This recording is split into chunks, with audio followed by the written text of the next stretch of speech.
Welcome NTSC aspirants. I hope all of you are charged up, आप तैयार हैं because the NTSC dates have been released. Yes, on 13th of December, finally your exam is going to be there after a long wait. हमें ये clear हो चुका है कि हमारा NTSC exam कब होने वाला है and because now the dates have been released, I am hoping that आप सब ने अपनी preparation को kick start कर दिया होगा. All of you are pretty focused about your goals. तो उन्हीं goals को achieve करने में आपकी help करने के लिए मैं आ चुकी हूँ. I am going to be teaching you certain topics of chemistry portion. कुछ ऐसे टॉपिक्स जिनसे एनटीएससी में क्वेश्चन आने की प्रोबेबिलिटी बहुत ज्यादा है. कुछ ऐसे टॉपिक्स मैं आपको पढ़ाऊंगी जो जनरली हम लोग फॉरगो कर देते हैं या भूल जाते हैं पढ़ना या उन्हें इग्नोर कर देते हैं and then we finally end up losing our marks. तो at Credizy Kota I am going to make sure that you do not even lose a single marks. ठीक है, तो उसी प्रिपरेशन को हम स्टार्ट करते हैं. And today we are going to learn about a very important topic. ये topic जो आज आप पढ़ने वाले हैं, this topic comes under the chapter carbon and its compound. ये topic carbon and its compound वाले चैप्टर के अंदर आता है एंड जिस टॉपिक के बारे में आज हम डिस्कशन करेंगे उस टॉपिक का नाम है freons. So we are going to learn about freons. हम पढ़ेंगे फ्रियॉन्स होते क्या है, फ्रियॉन्स के क्या यूजेस हैं, फ्रियॉन्स को आपका नॉमेनक्लेचर किस तरीके से किया जाता है. बिकॉज हमें पता है कि ऑर्गेनिक कंपाउंड्स जितने भी होते हैं उनका नॉमेनक्लेचर एक पर्टिकुलर मैनर में किया जाता है.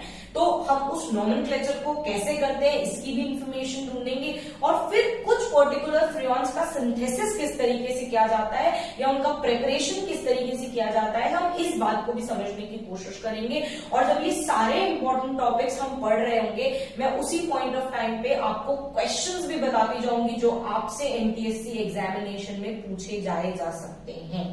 तो आई होप आप सब रेडी हैं because I am absolutely ready, excited. तो चलिए स्टार्ट करते हैं हमारा topic which is called freon.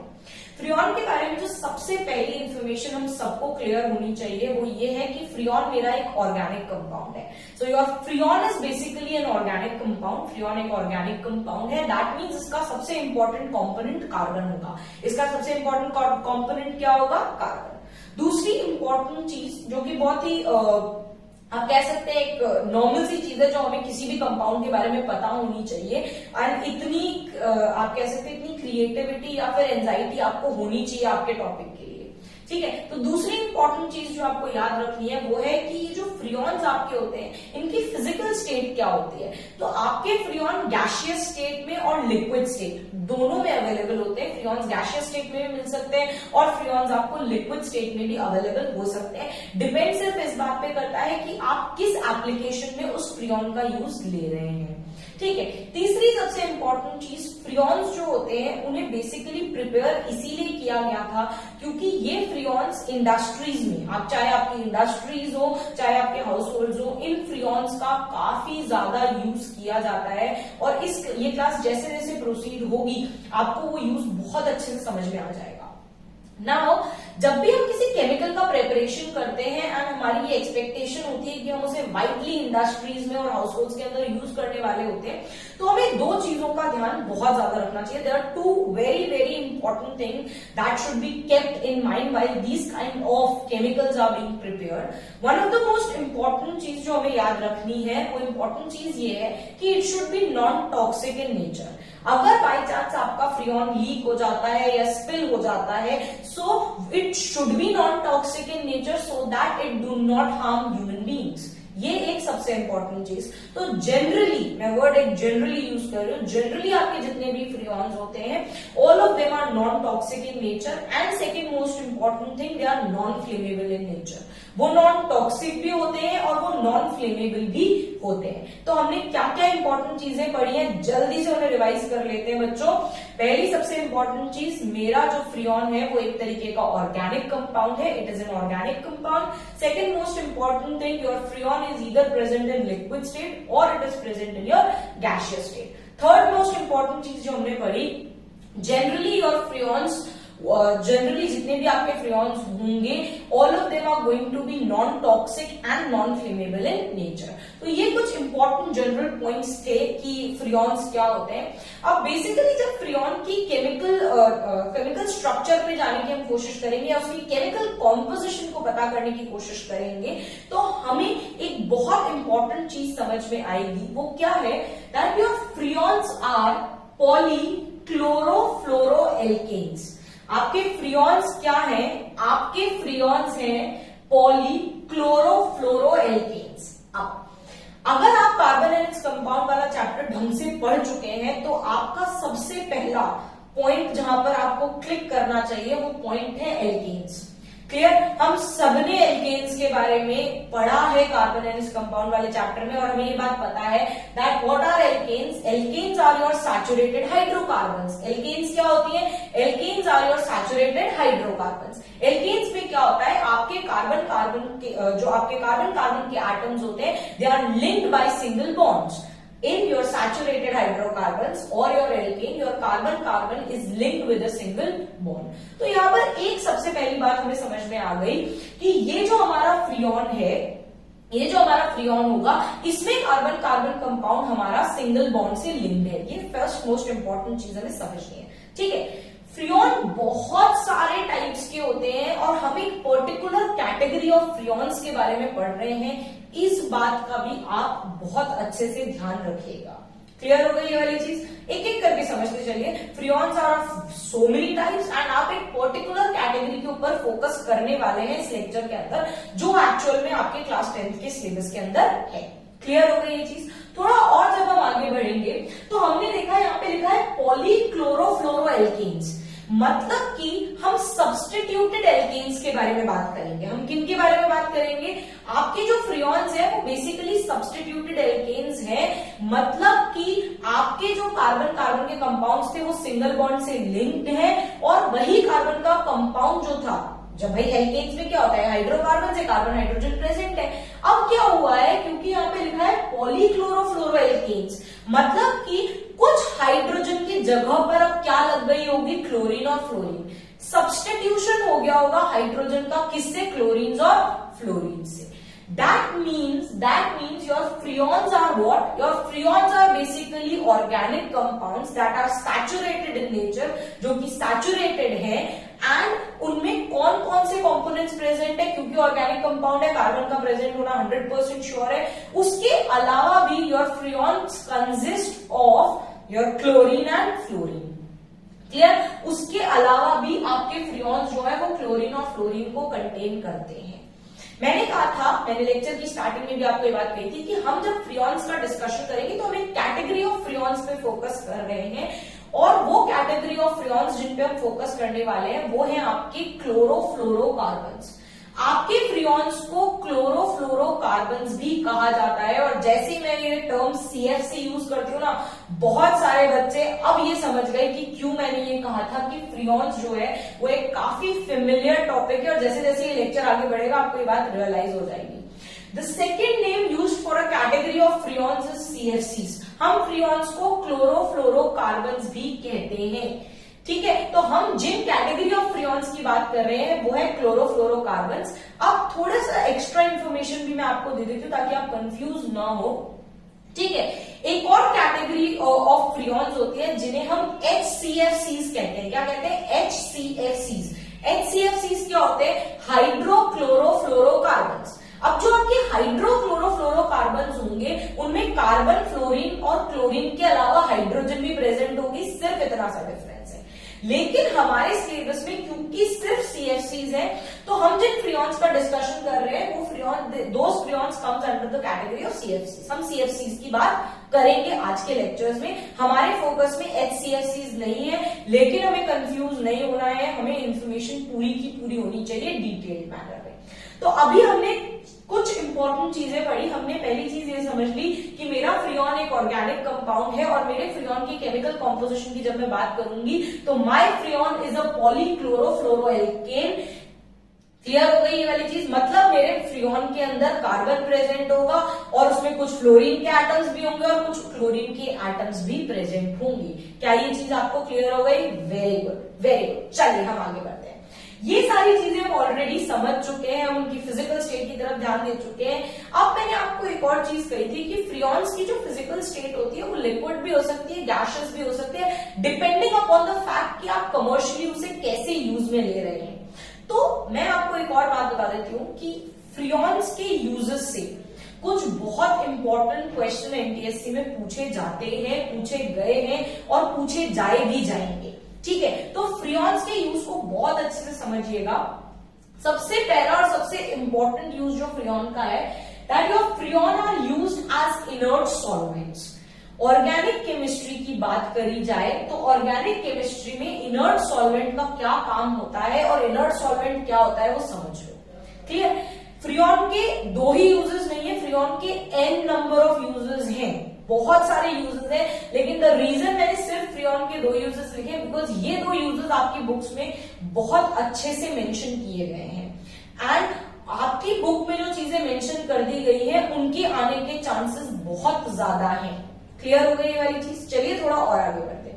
पहली इंपॉर्टेंट चीज, इनर्ट सॉल्वेंट्स की बात करें तो ऑर्गेनिक केमिस्ट्री में इनर्ट सॉल्वेंट्स जो होते हैं उनका काफी ज्यादा यूज होता है। अब इन्हें समझिए ये होते क्या है। जब भी मुझे कोई केमिकल रिएक्शन करवाना है, सपोज कीजिए मुझे कोई केमिकल रिएक्शन करवाना है और उस केमिकल रिएक्शन में मैं चाहती हूं कि मेरा रिएक्टेंट जो है वो सोल्यूशन फॉर्म में रहे। किस फॉर्म में रहे? सोल्यूशन फॉर्म में, या मेरा जो एंटायर रिएक्शन हो रहा है वो इन लिक्विड स्टेट हो।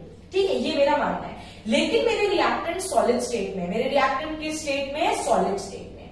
अब अगर मैं चाहती हूं कि मेरा रिएक्शन सोल्यूशन स्टेट में हो लेकिन मेरे रिएक्टेंट सॉलिड स्टेट में प्रेजेंट है, तो मुझे क्या करना पड़ेगा? मुझे ये करना पड़ेगा कि मुझे मेरे रिएक्टेंट को एक ऐसे सॉल्वेंट में मिक्स करना पड़ेगा जो सॉल्वेंट मेरे रिएक्टेंट्स के साथ रिएक्शन ना करे। That means I need to mix my reactant in certain kind of a solvent जिसके साथ उसकी रिएक्टिविटी नहीं हो, इनर्ट रहे। अब जैसे ही आपने इस इनर्ट सॉल्वेंट में अपने रिएक्टेंट को डाला, वो एक सोल्यूशन फेज में आ गया, वो उसके अंदर कंप्लीटली मिक्स हो गया और बेनिफिट क्या रहा कि यहाँ पे मेरा इनर्ट सॉल्वेंट जो था, मेरा जो सॉल्वेंट था, उसने मेरे रिएक्टेंट के साथ रिएक्शन किया नहीं, तो मुझे जो रिएक्शन करवाना था वो ऑटोमेटिकली हो जाएगा। दैट मीन्स ये इनर्ट सॉल्वेंट्स बहुत बहुत इंपॉर्टेंट होते हैं एंड योर सीएफसीज, आपके ये जो सीएफसीज होते हैं ये काफी efficiently as a inert solvent work करते हैं। क्लियर हो गई ये वाली चीज? तो पहली चीज हमने ये सीखी कि मेरे फ्रियॉन्स बहुत ज्यादा यूज किए जाते हैं एज एन इनर्ट सॉल्वेंट। मतलब ये चीज देख लीजिए कि आपकी ऑर्गेनिक केमिस्ट्री में न जाने कितने रिएक्शंस है जो होते हैं जिन्हें हमें सोल्यूशन स्टेट में करना होता है, और उस समय जब मैं उन रिएक्शंस को सोल्यूशन स्टेट में करना चाहती हूं तो मेरे ये जो फ्रियॉन्स हैं ये यूज किए जा सकते हैं as an inert solvent. I hope आपको वो समझ में आ गया कि इनर्ट सॉल्वेंट क्या करता है।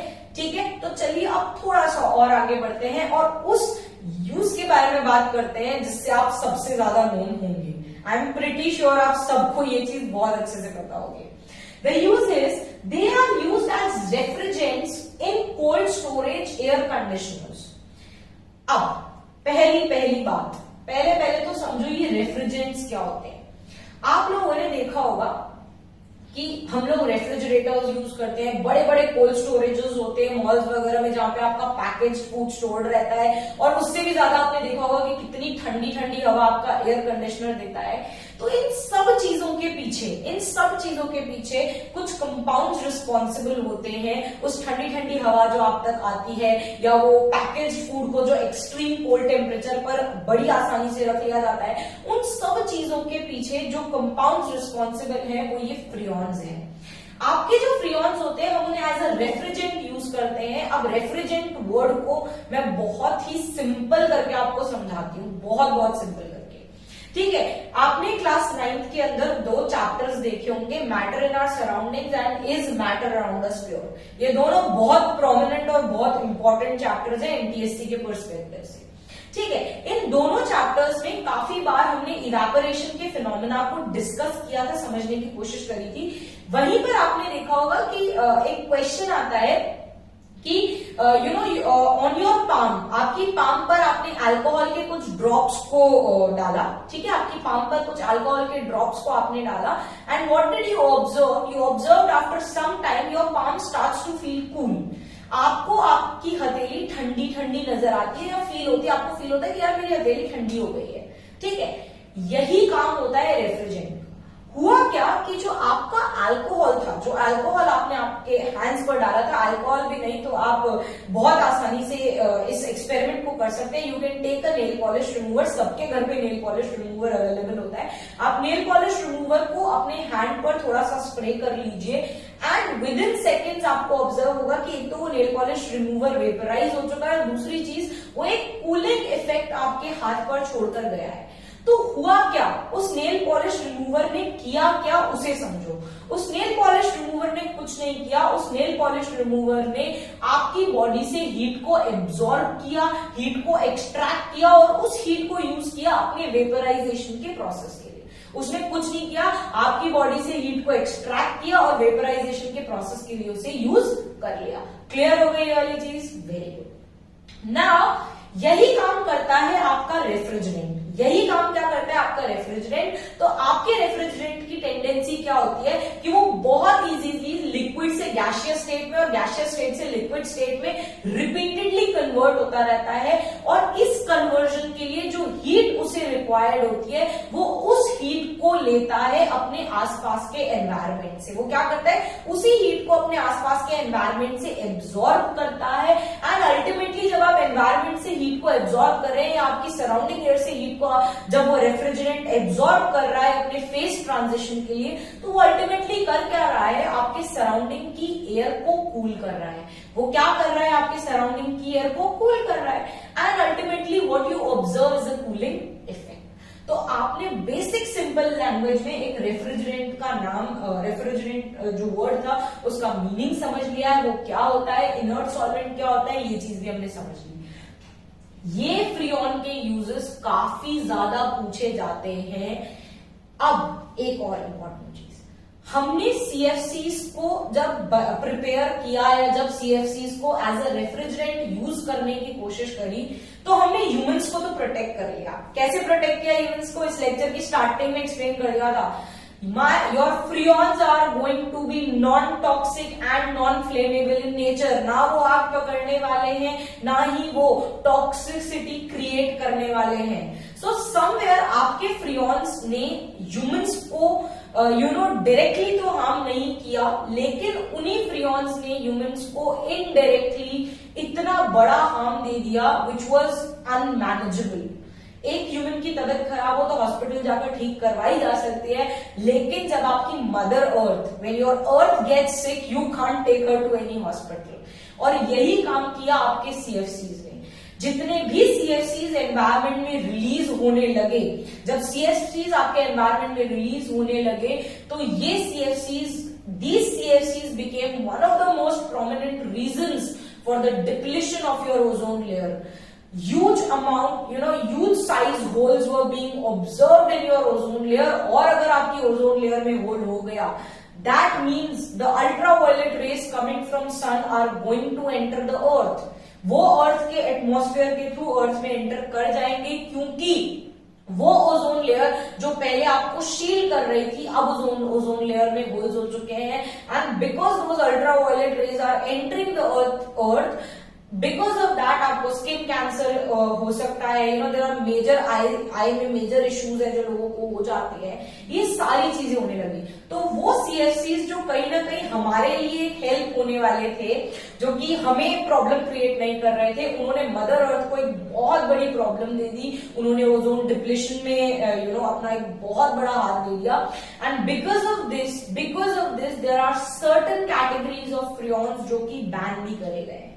ठीक है, तो आई होप आपको फर्स्ट पोर्शन क्लियर है, जहां पे फ्रियॉन की केमिकल कॉम्पोजिशन क्या होती है, ओरिजिनली फ्रियॉन क्या होता है, उसकी फिजिकल स्टेट क्या होती है। जब हम फ्रियॉन को एज अ रेफ्रिजरेंट यूज करते हैं तो वो लिक्विड स्टेट में प्रेजेंट होता है, ये आपको ध्यान रखना है। क्लियर हो गई वाली चीज? हमने इसके यूजेस समझ लिए, हमने फ्रियॉन्स क्या होते हैं इस चीज के बारे में इंफॉर्मेशन क्रिएट कर ली, समझ में आ गया सभी आप लोगों को? Very good. अब थोड़ा सा आगे बढ़ते हैं, क्योंकि हम लोग कार्बोनेट्स कंपाउंड वाला चैप्टर पढ़कर आ रहे हैं, हमें पता है कि और जितने भी ऑर्गेनिक कंपाउंड्स होते हैं उन सबकी नेमिंग का एक प्रॉपर सेट ऑफ रूल्स होता है जिनको हम फॉलो करते हुए उनकी नेमिंग करते हैं। तो उसी तरीके से फ्रियॉन भी एक कैटेगरी ऑफ ऑर्गेनिक कंपाउंड्स है जिसकी नेमिंग करने का एक अपना तरीका है, जिसे हमें समझना बहुत ज्यादा इंपॉर्टेंट है। ठीक है, मैंने आपको पहले कह दिया था कि क्योंकि फ्रियॉन है, क्योंकि जो आपका फ्रियॉन है वो एक ऑर्गेनिक कंपाउंड है और वो एक पॉलीक्लोरोफ्लोरोएल्केन है, मतलब कार्बन प्रेजेंट होगी और क्लोरीन प्रेजेंट होगा, फ्लोरीन प्रेजेंट होगा। ये चीज क्लियर हो गई अपने को, बिल्कुल ढंग से क्लियर हो गई। ठीक है, अब इसी को समझने की कोशिश करते हैं कि इसकी नेमिंग कैसे होगी। नेमिंग करने के लिए कुछ इंपॉर्टेंट चीजें हैं जिनकी रिक्वायरमेंट हमें होगी। ठीक है, जब मैं फ्रियॉन की नेमिंग कर रही हूं, लेट्स से मेरे पास उसका मॉलिक्यूलर फॉर्मूला प्रेजेंट है, मैंने कुछ भी एक मॉलिक्यूलर फॉर्मूला मान लिया, आप अश्योरेंस के लिए CF2Cl2 मान लीजिए, CF2Cl2। क्लियर हो गई वाली चीज। मैंने आपको कहा कि मेरे पास एक फ्रियॉन है जिसका की molecular formula CF2Cl2, where C is carbon, F is fluorine and Cl is chlorine। Clear, मेरे पास एक फ्रियॉन है which is CF2Cl2। ना मेरे पास इसका मॉलिक्यूलर फॉर्मूला प्रेजेंट है और मुझे इसका एक नेम लिखना है। तो जब भी मुझे किसी फ्रियॉन की नेमिंग करनी होगी तो मुझे क्या इंपॉर्टेंट चीजें पता होनी चाहिए। Number of carbon atoms, one of the most important thing is that you should know how many carbon atoms are present. तो जब मैंने आपको कहा CF2Cl2 तो आपको पता पड़ गया 1 कार्बन एटम प्रेजेंट है। देन आपको पता होना चाहिए number of hydrogen atoms present, आपको पता होना चाहिए कार्बन एटम्स कितने प्रेजेंट है, आपको पता होना चाहिए हाइड्रोजन एटम्स कितने प्रेजेंट है, और आपको पता होना चाहिए थर्ड मोस्ट इंपॉर्टेंट चीज की नंबर ऑफ फ्लोरीन एटम्स कितने हैं। 3 चीजें मैंने आपको बताई, number of carbon atoms, number of fluorine atoms and number of hydrogen atoms आपको पता होने चाहिए, क्योंकि इन तीनों का यूज करके ही हम हम जो हमारे फ्रियॉन्स है उनकी नेमिंग करने वाले हैं। क्लियर हो गई ये वाली चीज। Now the number of carbon, hydrogen and fluorine atom present in the molecular formula of freon are used for the nomenclature of freon as follows। हम किसी भी फ्रियॉन का जनरल नेम जो है वो लिखते हैं फ्रियॉन XYZ। क्लियर, तो अब ये समझते हैं कि भाई ये फ्रियॉन XYZ है क्या, या ये XYZ किस चीज को रिप्रेजेंट करता है, और इसके रिप्रेजेंटेशन समझने के बाद इसी से रिलेटेड क्वेश्चंस को भी देखते हैं। क्लियर हो गए, आगे बढ़ते हैं। फ्रियॉन में X वर्ड, जो यहाँ पे X अल्फाबेट लिखा हुआ है, ये X अल्फाबेट बताता है नंबर ऑफ कार्बन एटम्स -1। मतलब जब भी मैं फ्रियॉन्स में X वाली टर्म को लिखूंगी तो X रिप्रेजेंट C-1, मतलब फ्रियॉन में जितने भी कार्बन एटम्स प्रेजेंट होंगे -1। क्लियर हो गई वाली चीज। So X represents C-1 while your Y represents H+1, मतलब जितने भी हाइड्रोजन एटम्स प्रेजेंट होंगे उससे +1 रिप्रेजेंट करता है Y। क्लियर, एंड Z कुछ नहीं रिप्रेजेंट करता, Z simply represent your number of fluorine atoms. 3 चीजें, X represent number of carbon atoms -1, Y represent number of hydrogen atoms present in the molecular formula +1 and Z represents number of fluorine atoms. पहले तो यहां तक समझ में आ गया सबको, कोई बहुत बड़ी चीज नहीं है, सिंपल सा कंसेप्ट है, समझ में आना चाहिए। चलिए अब थोड़ा सा और आगे बढ़ते हैं, एक एग्जांपल की हेल्प से समझने की कोशिश करते हैं। लेट्स से मुझे किसी फ्रियॉन का मॉलिक्यूलर फॉर्मूला गिवन है CF2Cl2। क्या गिवन है? CF2Cl2। वेरी गुड, समझ में आ गया सबको। चलिए अब यहां पर सबसे पहले x की वैल्यू कैलकुलेट करने की कोशिश करते हैं। तो x मेरा होता है C-1। x कितना है? Number of carbon atoms -1। अब मेरे कार्बन के एटम्स कितने हैं फॉर्मूला में? एक ही कार्बन है, तो 1 - 1 कितना हो गया? 0। 1 - 1 कितना हो गया? 0। वेरी गुड, आगे बढ़िए। y की जब बात की जाती है, y की जब बात करी जाती है तो y हमारा क्या है? Number of hydrogen atom +1। क्या कोई हाइड्रोजन एटम में आपको दिख रहा है? नहीं दिख रहा, तो क्या हो जाएगा? H की जगह 0 +1, तो नंबर ऑफ हाइड्रोजन एटम्स की वैल्यू ऑफ y क्या हो गई? 1। वैल्यू ऑफ y क्या हो गई? 1। समझ में आ गया? Very good. Next, Z represent करता है नंबर ऑफ फ्लोरीन एटम्स। कितने फ्लोरीन एटम्स दिख रहे हैं यहाँ पर? 2। कितने दिख रहे हैं? 2। तो F की Z क्या हो जाएगा? Z is equal to number of fluorine atoms is equal to 2। अब यहां पर ये जो 0 आया था, ठीक है, पहले आया x की वैल्यू 0, y की वैल्यू 1, z की वैल्यू 2। ठीक है, जीरो को हम यहां नहीं लिखेंगे, हम जीरो को यहां पर नहीं लिखेंगे, जीरो को हम इग्नोर करेंगे। तो हम सिर्फ यहां पर क्या लिखेंगे, फ्रियोन, y की वैल्यू 1, z की वैल्यू 2, यानी इस फ्रियोन का नाम क्या होगा, जिसका मॉलिक्यूलर फॉर्मूला CF2Cl2 है, उसका नाम होगा फ्रियोन 1,2। क्या नाम होगा उसका, फ्रियोन 1,2। ये बात याद रख लीजिएगा, जीरो आ जाए उसे इग्नोर कर दीजिए, नेक्स्ट वाली टर्म को एज इट इज लिख दीजिए, जीरो, इसे फ्रियोन 012 मत लिखना। कोई इस बात पे परेशान नहीं होगा, मैम 012 क्यों नहीं लिखा, ये लेड रूल्स है, ये रूल्स है जो एज इट इज मेंशन किए गए, वी आर फॉलोइंग देम। क्यों, क्योंकि ये ग्लोबली एक्सेप्ट किए गए। समझ में आ गई ये वाली चीज, वेरी गुड। तो इस चीज की हमने नेमिंग कर ली बहुत आसानी से। मेरे पास मॉलिक्यूलर फॉर्मूला गिवन था, क्योंकि मुझे ये पता था कि x क्या रिप्रेजेंट करता है, y क्या रिप्रेजेंट करता है, z क्या रिप्रेजेंट करता है, और मुझे ये भी पता था कि इसको जनरली कैसे लिखा जाता है, एज फ्रियोन XYZ। तो मैंने बहुत आसानी से इसका नेम फ्रियोन 1,2 लिख दिया।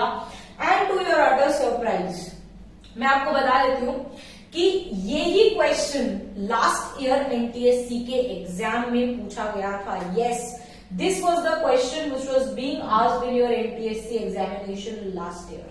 Direct question था, you have been asked to write the chemical formula of a compound whose molecular formula is CF2Cl2। आपको सिर्फ उस फ्रियोन का नाम मेंशन करना था, उसका प्रॉपर नेमिंग करनी थी। कोई बहुत बड़ी बात नहीं है, जिस भी बच्चे ने इस टॉपिक को पढ़ा होगा, जिस भी बच्चे ने नॉमेनक्लेचर ऑफ फ्रियोन्स को पढ़ा होगा, वो बहुत आसानी से इस चीज को कर सकता है। छोटी सी चीज ध्यान रखी थी कि यहाँ पे जीरो को इग्नोर करना था और ये फ्रियोन 1,2 एज इट इज आ जाएगा। ये चीज लास्ट ईयर पूछ ली गई है, ठीक है, ये चीज लास्ट ईयर पूछ ली गई है। ऑब्वियसली बात है कि इस ईयर हल्का सा चेंज आ सकता है and you need to be prepared for the worst.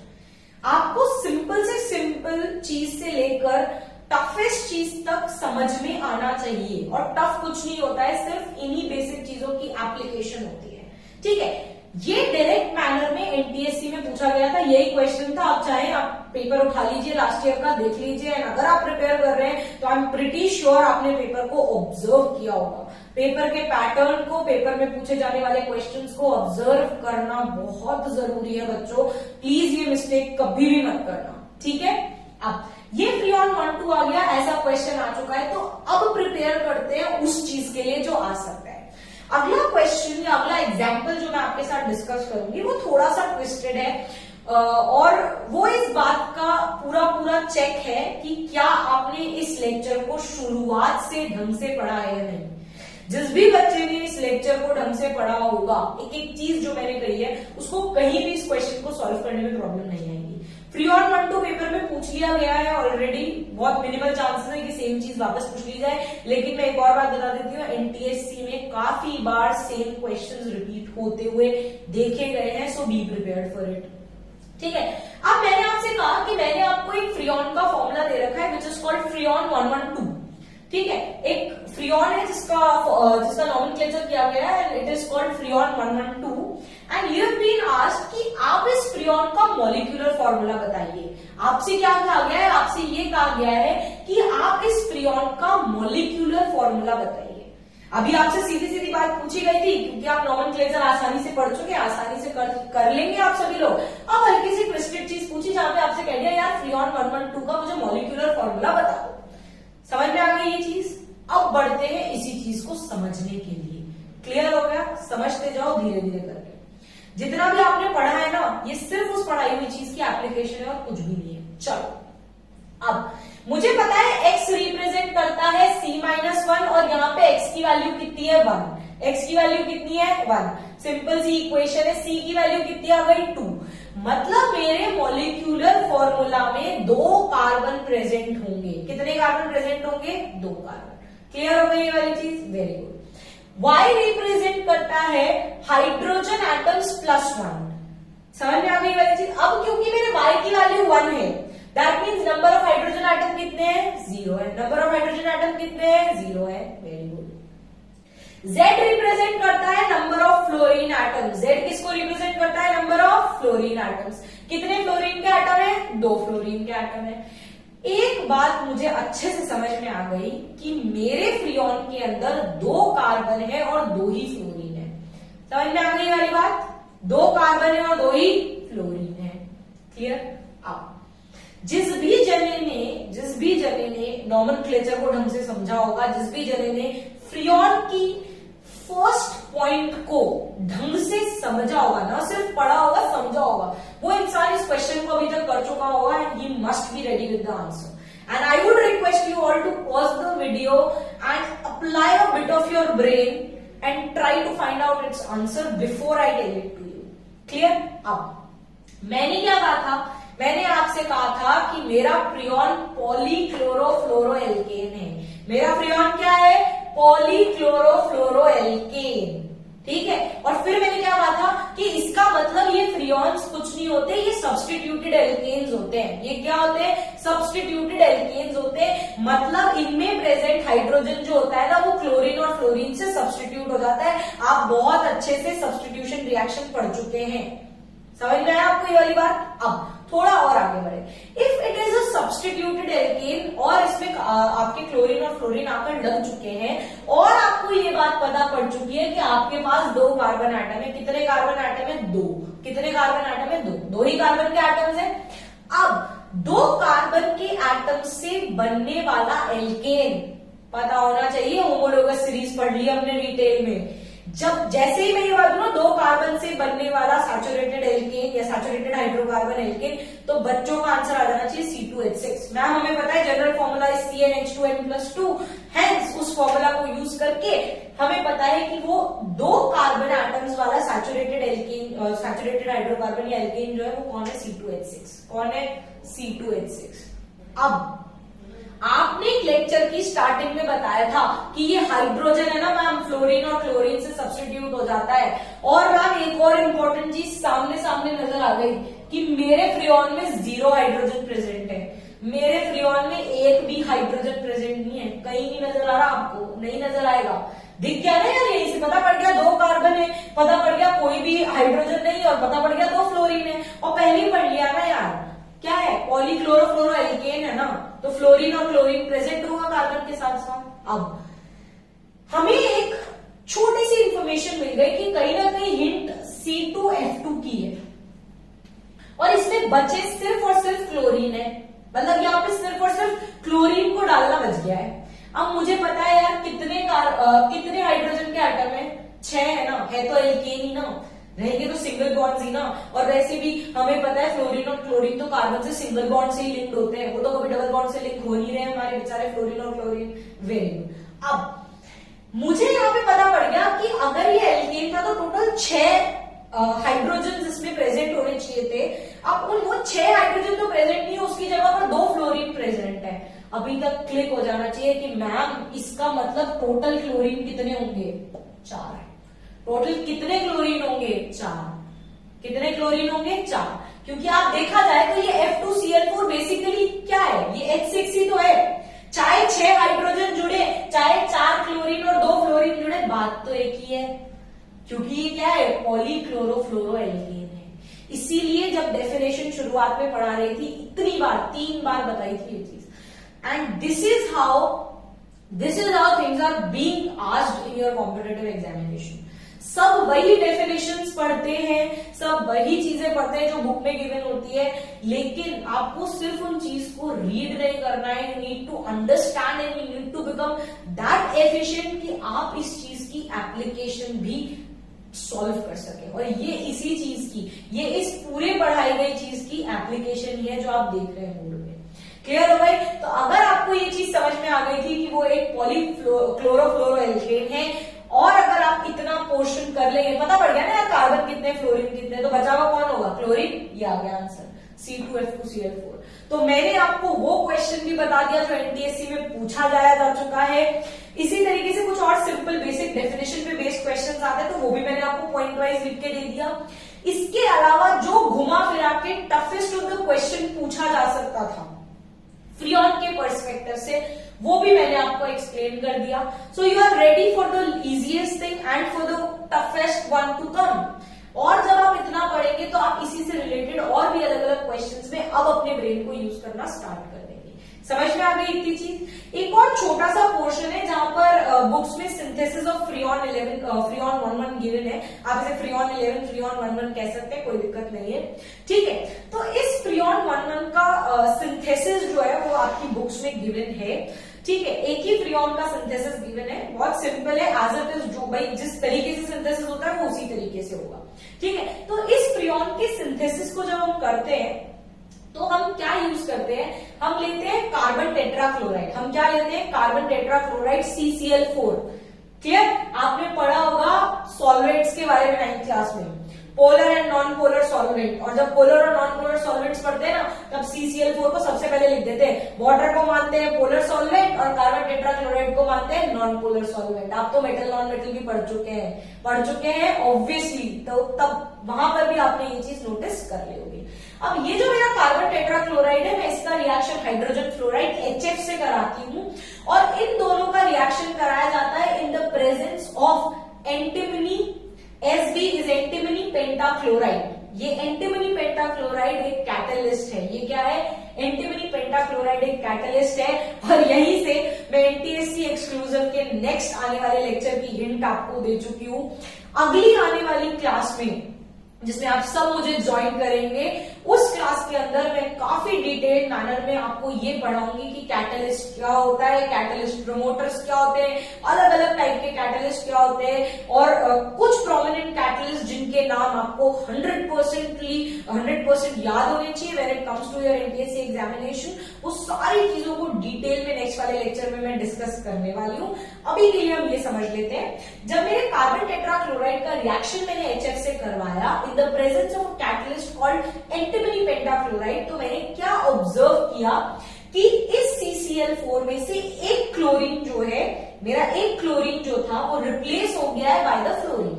My chlorine gets substituted by fluorine, तो मुझे अल्टीमेटली मिला CFCl3 या CCl3F, which is yet again a freon whose name is freon 11। आप चाहे तो खुद से इसकी नेमिंग करके देखिएगा फ्रियॉन 11 की, बहुत इजी है। अब हम समझ चुके हैं फ्रियॉन XYZ लेकर करना होता है, आप कर लेंगे, आई एम प्रिटी श्योर, ठीक है। और जो क्लोरीन यहां से सब्स्टिट्यूट हुआ था वो हाइड्रोजन के साथ रिएक्ट करके HCl का फॉर्मेशन कर देता है। अब जिन बच्चों ने जब आप ये बच्चे इस रिएक्शन को देख रहे होंगे तो आई एम प्रिटी श्योर एक रिएक्शन सबके दिमाग में क्लिक कर गई होगी। वो रिएक्शन है जो आपके कार्बोनाइल्स कंपाउंड वाले चैप्टर में है, जहां पे मीथेन का रिएक्शन क्लोरीन गैस से कराया जाता है in the presence of sunlight, which is one of the most prominent examples of substitution reaction जो आपकी CBSE में पूछे जाते हैं। बट हो सकता है बहुत सारे बच्चों ने वो टॉपिक्स नहीं पढ़े होंगे, क्योंकि CBSE करिकुलम से कार्बोनाइल्स कंपाउंड में से कुछ टॉपिक्स एक्सक्लूड कर दिए गए हैं। बट वो टॉपिक्स जो हैं, ऐसा नहीं है कि वो टॉपिक्स आपके NTSC से एक्सक्लूड किए गए, तो प्लीज उन्हें पढ़ना आपके लिए बहुत ज्यादा इंपॉर्टेंट है। एंड मेरा पूरा एफर्ट रहेगा कि मैं उन सारे टॉपिक्स का रिविजन कहीं ना कहीं थोड़ा करके आपको करवा दूं, ठीक है। तो इस रिएक्शन से हमें एक फ्रियॉन मिलता है विच इज फ्रियॉन 11, एंड इस फ्रियॉन का सिंथेसिस हमारे सिलेबस में है। पूछा जा सकता है कि इस रिएक्शन के अंदर कौन सा कैटलिस्ट यूज किया गया, तो नेक्स्ट वाली क्लास में जब हम डिटेल में कैटलिस्ट पढ़ेंगे ना, वहां पर भी मैं इसका रिविजन आपको कराऊंगी, बहुत ढंग से कराऊंगी, ठीक है। तो आपको चिंता नहीं करनी है, ऐसे सारे टॉपिक्स जो कि थोड़े नए हैं आपके लिए या मिस आउट हो जाते हैं, because there is a lot that you have to study, I know that. But आप अगर अपनी प्रिपरेशन को बहुत कंसाइज्ड मैनर में ढंग से एनालाइज करके करेंगे तो सक्सेस बहुत दूर नहीं है। I wish you all very luck, a lot of luck. मैं आपको बहुत सारा लक विश करती हूँ, एंड आई होप आपको ये सब कुछ समझ में आ गया हो। And I am going to see you in the next NTSC exclusive class, जिसका टॉपिक मैं ऑलरेडी रिलीज कर चुकी हूँ। मैं काफी डिटेल में कैटलिस्ट के बारे में आपको पढ़ाऊंगी। So thank you so much, I hope you have enjoyed the lecture.